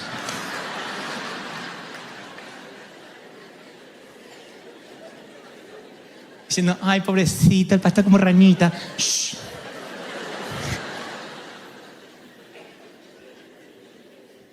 Y los que nos conocían como evangelistas decían: Dante tiene 10 sermones. Y es verdad, los evangelistas tenemos 10 sermones. O salimos con 3, 4 que son los hits del momento y salimos a recorrer. Yo predicaba Noemí, Noemí 2, Noemí 3, la venganza de Noemí, Noemí ataque de nuevo, Noemí recargada.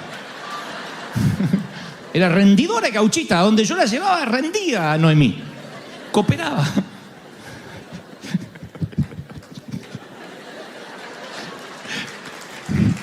Y un día Dios me llama, algo a lo cual yo no estoy capacitado.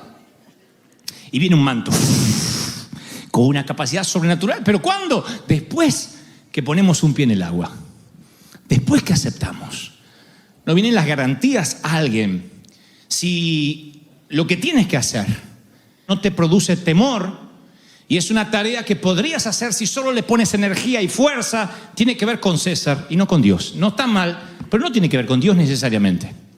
Si lo que vas a hacer lo podrías hacer sin la ayuda del Espíritu Santo, no es necesariamente algo que compete a Dios. Si hace rato que no tienes temor y no te enfrentas a ningún desafío, lo más probable es que hace rato estés sentado en una silla, en una mecedora, haciendo lo que sabes hacer, pero no necesitas la mano sobrenatural de Dios. Y eso, damas y caballeros, eso es patético. Lleva esta dinámica a la iglesia de Cristo y tendrás un caos. Muéstrame una iglesia que solo depende del César, de lo que pueden controlar, del sistema que manejan, de los libros que venden, y yo te mostraré una iglesia vacía, sin fuego del Espíritu Santo. Cuando el factor Dios está involucrado y no está el César, todo funciona al revés. Nosotros decimos: Señor, incrementa mis ingresos y seré más generoso. Dios dice: no, sé más generoso y yo incrementaré tus ingresos. Decimos, dame garantías de que va a salir bien, Señor, porque esto es muy fuerte, el desafío. Dios dice: haz el desafío, no te daré garantías, no soy el César. Las cosas de Dios no funcionan como tú la entiendes de manera natural. Yo voy a dividir las aguas, pero tienes que empezar a caminar sobre ellas. Hay alguien que tiene que oír este mensaje esta mañana. Yo voy a dividir las aguas, pero si no caminas, la promesa de las aguas divididas no se cristalizará ante ti. Tú dices, pero Dios dijo que lo haría, pero hay algo que tienes que hacer. Hombre, hay un paso que tienes que dar. Yo he conocido parejas que se enamoran perdidamente. Ay, así... Se toman de la mano y le corre un frío por la espalda. Empieza acá y termina donde termina el nombre digno de la espalda. Y sin embargo no llegan a casarse. ¿Por qué? Porque él, sonso, no dio el paso. Estoy esperando una garantía. Yo le dije al Señor que si tengo una casa y 2 autos y un buen trabajo será la señal. Te vas a quedar soltero como una ameba. Te vas a quedar solo. O lleven esto al ministerio. Estoy esperando que me llegue una invitación internacional que me ofrezcan $5,000 y sabré que es el momento de empezar. ¡Tu abuela! ¿O no íbamos nosotros por el hot dog y la soda a predicar? Y si te daban 2 salchichas, contabas el testimonio un mes. 2 salchichas me dieron. ¿O no? Lo que trato de decir es, debiéramos saber que las cosas de Dios tienen que ver con dar, no que me den. No con los beneficios que saco, sino con lo que yo puedo dar para el Señor. Y si pudiera dar mi vida, mi energía, mi salud, vale la pena gastarse para Dios. Con todo placer gastaré de lo mío y me gastaré a mí mismo, dijo Pablo, por amor a las almas. Gastar. Porque el sistema te dice, no, tienes que hablar de siembra, porque si no le das cosecha no te siembra. ¿Y cuando hay que gastar? O cuando se ama no se gasta. Claro, gastas, no estás pidiendo algo a cambio. Cuando damos, cuando estamos en el mundo de lo sobrenatural, damos la vida. O no adorábamos nosotros en el Hilton, en el hangar, en el Pearson Park o donde nos tocara. O decíamos, no, acá no vamos a adorar, Señor. No podíamos hacer como los judíos en Babilonia diciendo, no, esta no es nuestra tierra, colgamos las arpas. Adoramos, a donde sea. ¿Qué tierra te tocó hoy? ¿Vivir de prestado en un garage? Adora a Dios, bendice tu almohada de piedra. Porque si no unges tu almohada de piedra, no será casa de Dios ni puerta del cielo nunca, Jacob, ni cambiarás de nombre. ¡Wow! ¿Están recibiendo esto, sí o no? Así que tienes que bendecir la tierra. Bendecir la tierra significa gracias por el lugar donde me pusiste ahora, en este momento. Aunque me toque bailar con la más fea. Aunque ame a Raquel, pero tenga que estar con Lea. Bailo con la más fea mientras que me toque. Mientras que dure la música, bailemos, decía un tío mío y un sabio proverbista llamado Luis Miguel. Bailamos. Mientras que dure el tiempo. Hasta que Dios quiera. Hacemos lo que Dios nos manda hacer. ¿O no nos moríamos por servir a Dios? ¿O no han llorado algunos de ustedes? Señor, úsame. ¿Qué nos pasa en el proceso luego? Porque a todo le buscamos una explicación. Nada de lo que yo hice, de lo que hicimos con Liliana, nada fue porque lo podíamos hacer. No se confundan. Por Dios, no traten de ver un modelo terminado. No digan, bueno, a Dante siempre las palabras le salen, él es actor, él siempre se le ocurre algo. Oh, por Dios, lo que hubiese dado por tener una filmación de los primeros días. No podía hablar 2 palabras. No podía pararme ante la gente. Yo nunca fui un loquito emprendedor, soy un hombre temeroso, bastante rutinario. Soy un hombre que siempre ha tenido temor. Fui criado en una familia con temor. La vieja dijo, fuiste un susto cuando te gestamos. ¿Me quisieron tener? No, fuiste un susto. Un método anticonceptivo que no resultó. Y así salí. Cuando sales con cara de susto a la vida, así te paras. Me hicieron bullying, le conté a los jóvenes hace 2 viernes, me hicieron bullying toda mi infancia, toda mi adolescencia. Y no estoy queriendo dar lástima. Lo que digo es, nada hubiese podido hacer sin la mano sobrenatural de Dios. De allí es que no puedo enorgullecerme, porque si yo pudiera decir, bueno, a mí me cambió Harvard, realmente cuando estuve por Harvard me cambió. El doctorado, cuando pasé por el Oral Roberts, ¿vieron que alguno dice Oral Roberts? Hubiese querido ir a Harvard. Y ahora Robert. Pero como no fui a Harvard y Robert,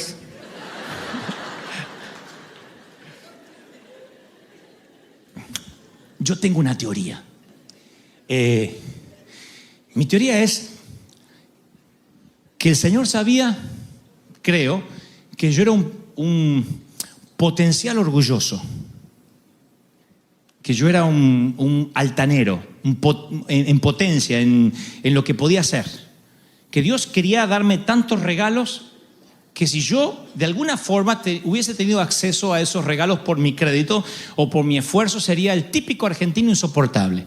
Sé que soy argentino e insoportable, pero no típico. Yo sería el típico argentino, eso que siempre parece que son el ombligo del mundo. Un argentino le dice a un pastor: pastor, tengo complejos de superioridad. Y el pastor dice: bueno, cuénteme desde el principio. En el principio hice los cielos y la tierra. Yo creo que no me puedo agrandar porque busco para atrás, trazo la línea de puntos y me encuentro con un muchachito tímido, lleno de problemas, acomplejado, con ciertos síndromes de aprendizaje. Y digo: no tengo crédito. Me encuentro con otro pastor que me dice: ¿dónde estudiaste? No pude. ¿Pero terminaste por lo menos la universidad? No, ni por la vereda. Bueno, sí, pero estudio secundario no pude terminar. Y de pronto dice: entonces, ¿y en qué te preparaste? Soy autodidacta, leo mucho, oro. Y otra vez, es que hay cosas que no son del César. Hay cosas que Dios hace que no se pueden explicar. Y esas cosas inexplicables son las más asombrosas, las más maravillosas, porque únicamente pueden venir del Señor. Y lo más grande de eso es que nadie se puede llevar el crédito. Nadie puede decir: bueno, es que se supone que Dios me iba a usar. No, van a la Biblia y verán a un Moisés temeroso que no quiere ir, a un Abraham que no quiere ir, a un Gedeón que está temblando. Vean todos los llamados y verán hombres y mujeres diciendo: no tenemos la capacidad, no podemos. Y Dios dice: tranquilo, de eso se trata. Hay cosas que no son del César, hay cosas que son de Dios. No soy yo este mismo hombre que cuando bajo del stage, y no soy hipócrita, aclaro, digo, no me ando sonriendo todo el día. Soy un hombre más bien callado, muy concentrado en mí mismo. Y ustedes dirán: ¿y qué hace que puedas inspirar? Es que hay cosas que no son del César, no puedo explicarlas. Simplemente el fuego viene, la palabra fluye y Él no deja a su pueblo sediento, independientemente de si yo soy flemático, si soy colérico, si soy sanguíneo. Dios dice: yo te voy a capacitar y te voy a usar. ¿Cuántos reyes